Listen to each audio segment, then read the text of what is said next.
So we're struggling with managing how much screen time is appropriate for each of our kids. Any tips? Yeah, and so you and I talked about this, and we've learned about this.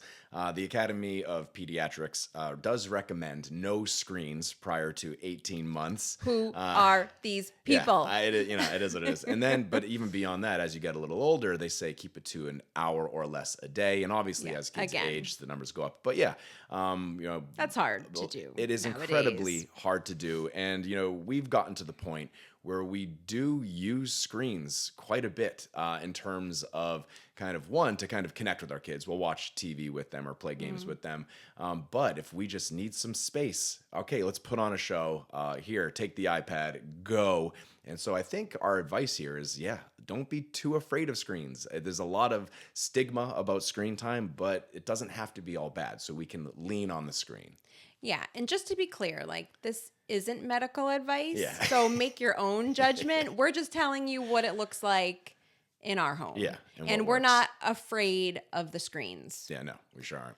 So let's clarify, though. You say lean on the screen. Yeah, right on it. Put your body right on the screen. Actually, don't lean on the screen. Don't touch the screen. Don't throw things at the screen, please.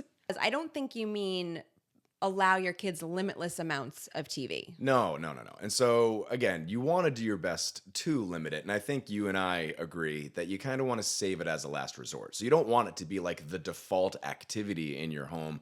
And don't just on all the time. And so we don't ever just have a screen on. And the kids do, throughout the day, can I watch TV? Can I have the iPad? Can I play a computer game? Right. And so they are, seeking out the screen for obvious reasons. Screens are fantastic to look at. I love looking at screens.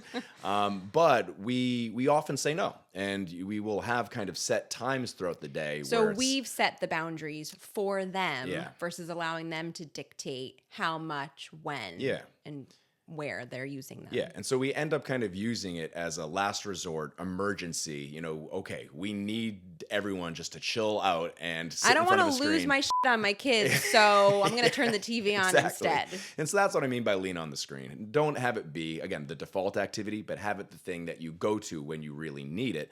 And that way you don't kind of end up having it be an hours of a day kind of thing.